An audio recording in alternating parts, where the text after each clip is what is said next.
Hello students, in this lecture we are not going to study any specific method, but we will form a base to study two specific methods.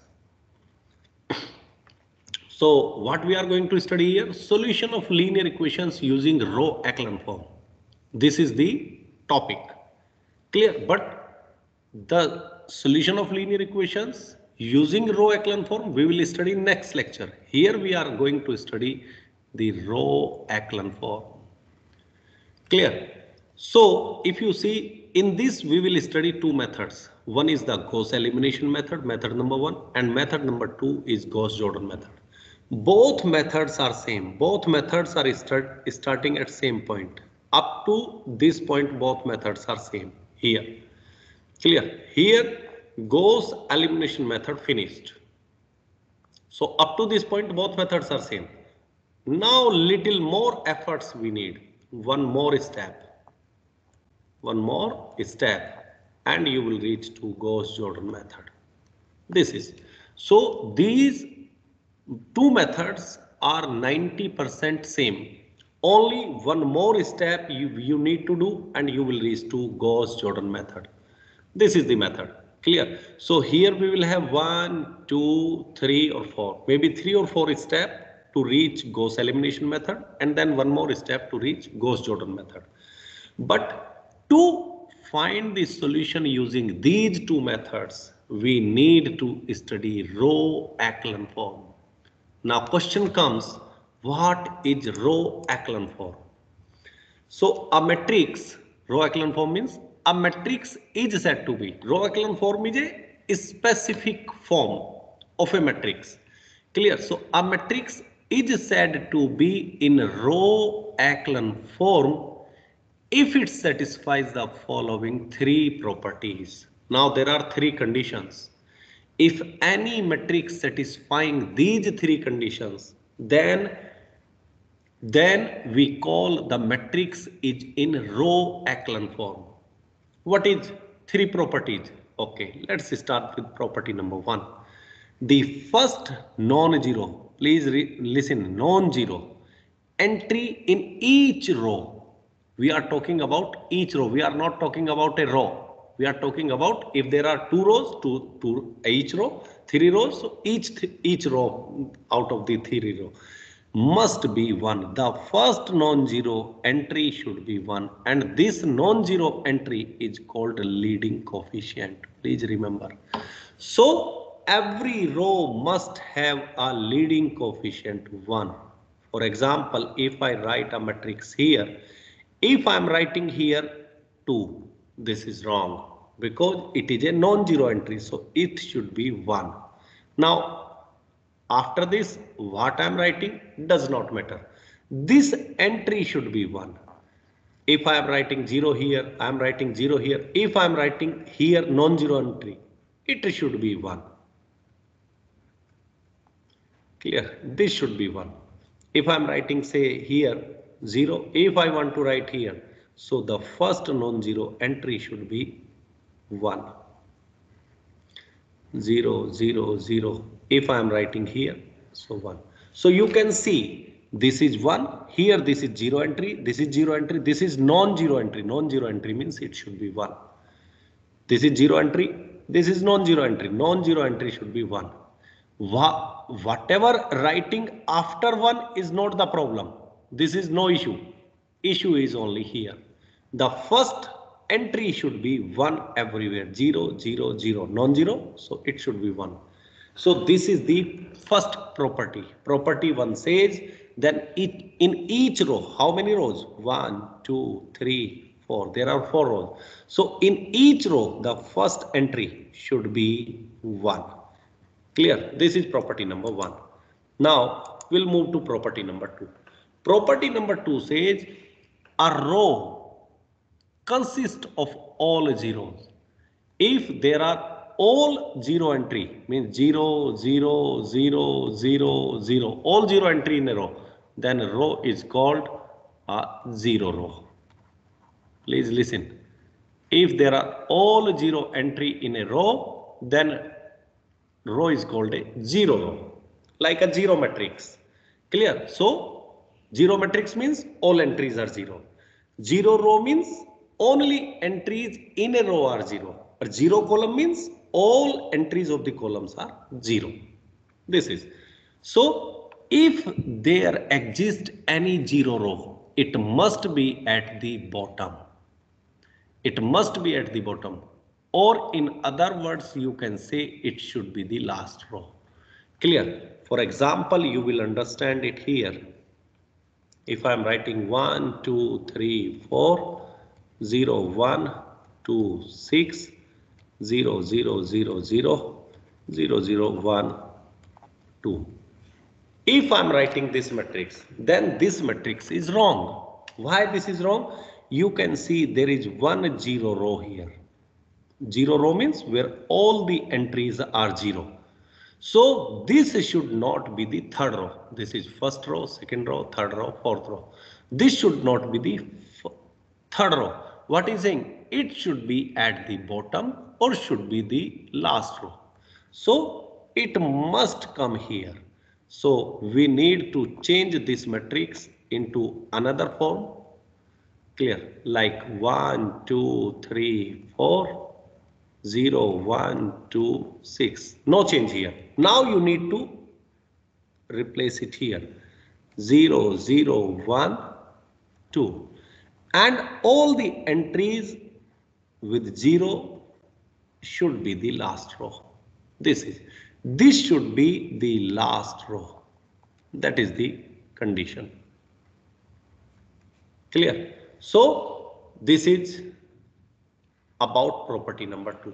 First property is that first non-zero entry should be 1. This is the condition. And if there is any zero row, it should be the last row. This is property number 2.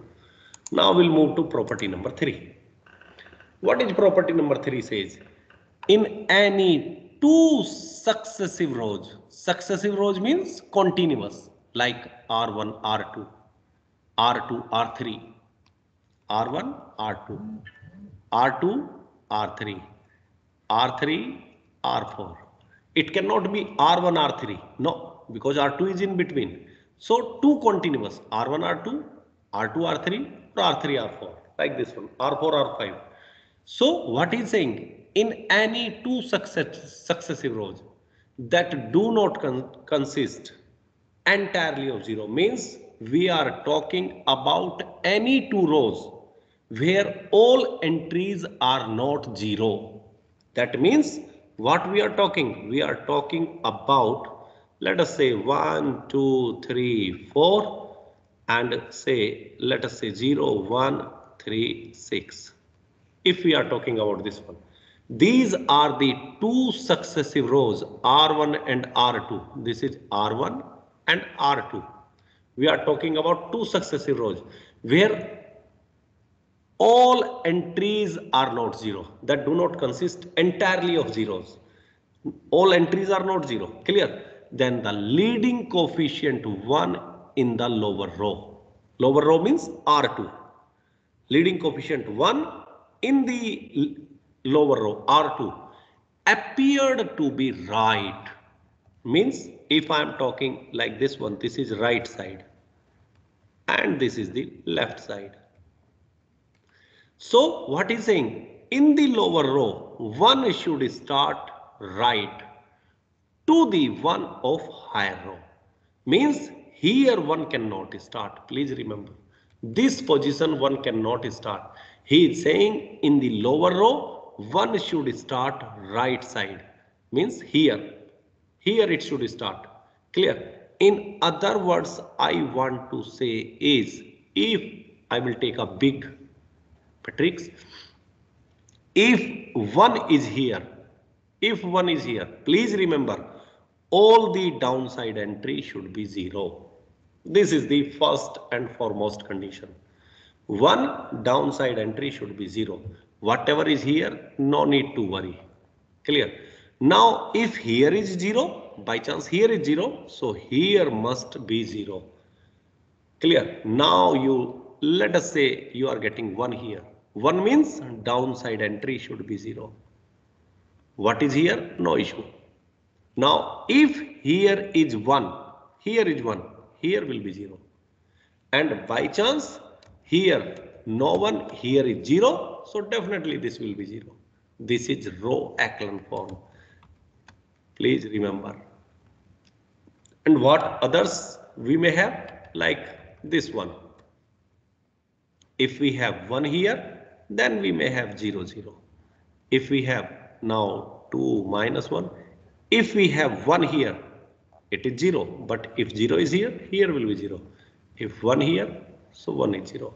That means you need to look into here. Primary condition is that below diagonal entries should be 0. This is the first condition. Another condition is this one. In any two consecutive rows, in any two successive rows, one in the lower row should start right of one in the higher row. This is the condition. This is property number 3. Okay. Now, what is this? Elementary transformations. Now, question comes. We need to change the entries into 1. This you need to change 1 here. Here it is. Here maybe 4. You need to change it 1. Number 2, you need to interchange this. You need to shift here and you need to shift here. This is number 2 thing. And number 3 thing is you need to make these entries 0. So how you will do all these things? For that we have elementary transformations. There are 3 elementary transformations. What are those elementary transformations? The transformation used to change the values of entries. Means you need to change it into 1, you need to make it 0, you need to interchange. Clear? For that we need transformations, and those transformations are called elementary transformation. And there are 3 basic transformations you must understand. Transformation number 1, it is Ri interchanged Rj. This transformation used to interchange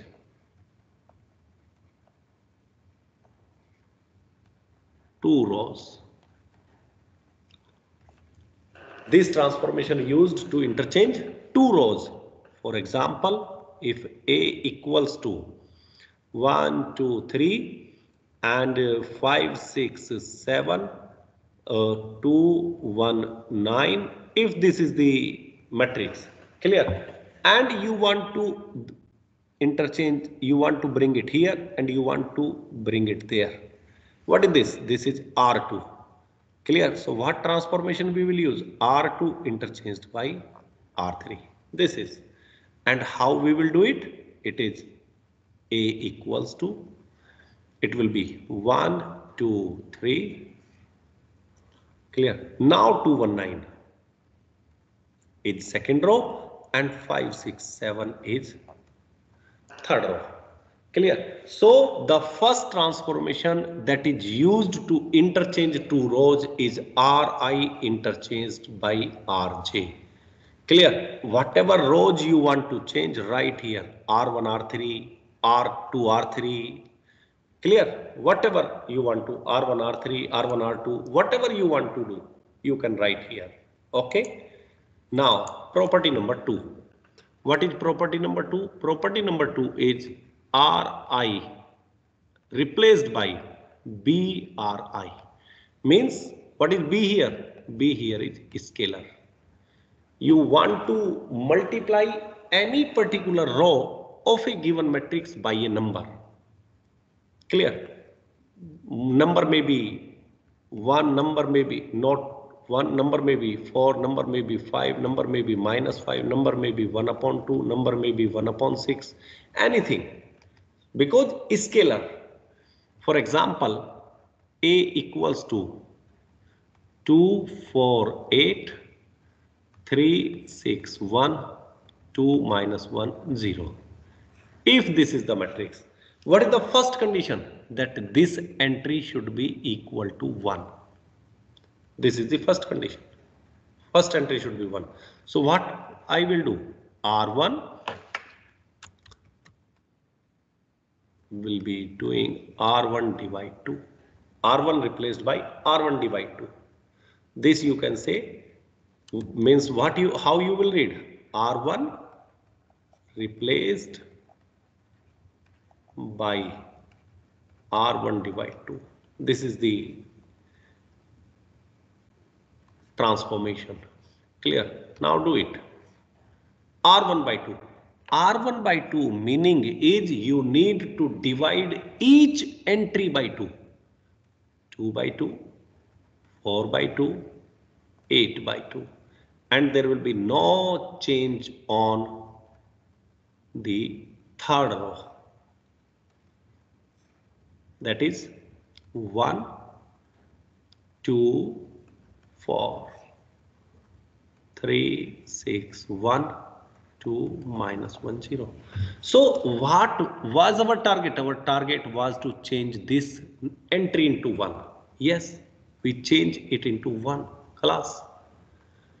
So whenever you want to say multiply, you want to divide any particular row by a number, then you need to use this second transformation.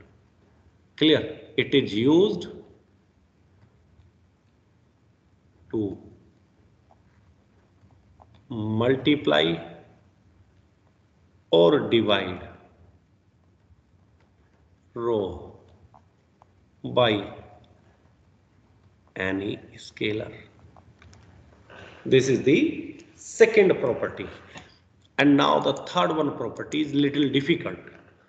Third one property is Ri replaced by Ri plus minus Brj.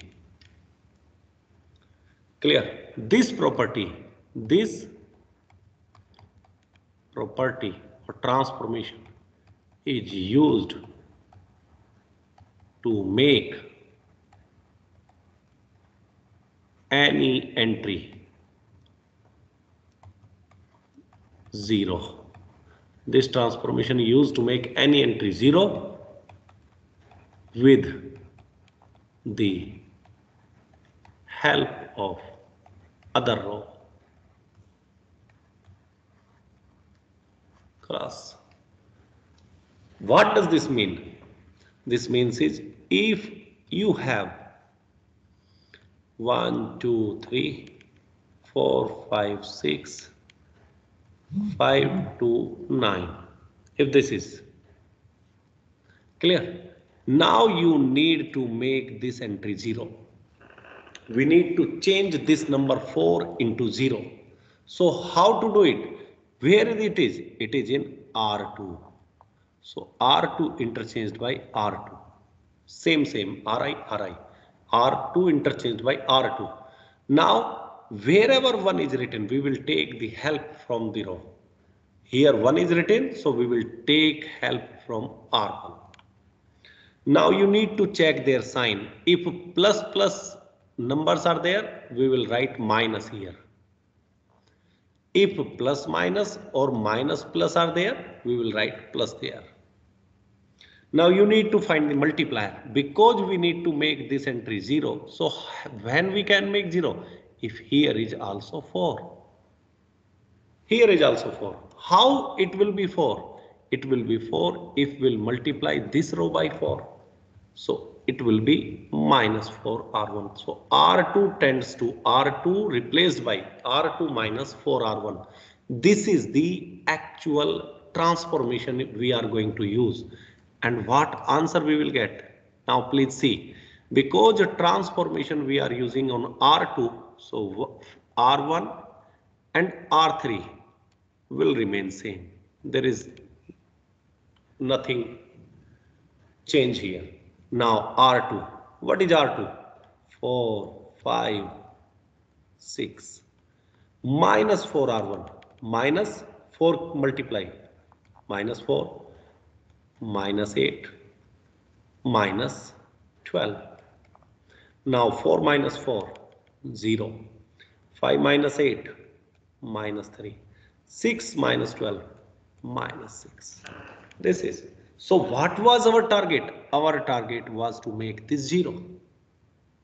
So we use this transformation. Similarly, if you want to make it 0, because next target is to make 5 0. So where it is? It is in R3. It tends to R3 replaced by R3, because both are plus plus. So it is plus. Here is 5, here is 1. So 5R1. This will be the next transformation. Now you use this transformation and try to get the revised matrix. I'm just writing the answer. You need to find it how we reach this matrix. It is 5 minus 5, 0. 2 minus 10. It is minus 8. 9 minus 15. It is minus 6. This is the next matrix. Now you need to make this 1. So there is a methodology how we are changing a given matrix into row echelon form matrix. Okay, so these are the 3 transformations that we are going to use. Now the last definition in this lecture I want to explain you is augmented matrix. What is augmented matrix?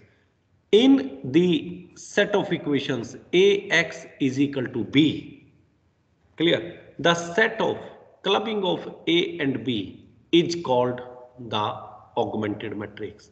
For example, if the set of equations are A1x plus B1y equals to C1 and A2x plus B2y equals to C2, then write them into matrix form: A1, B1, A2, B2, X, Y, C1, C2, AX is equal to B. So, what is augmented matrix? Augmented matrix is a combination of coefficient matrix, and you can write a divide by a line. It is up to you. You can mark the dot, you can mark the line and write B here. That means A1, B1, A2, B2, divide by a line, C1, C2. This is the augmented matrix. And my dear friends, what is our target? Our target is to change this matrix into row echelon form using the elementary transformations. Clear? Now this concept, how to change, how to use these transformations, that we will use in the next lecture. Till then, thank you very much. Goodbye.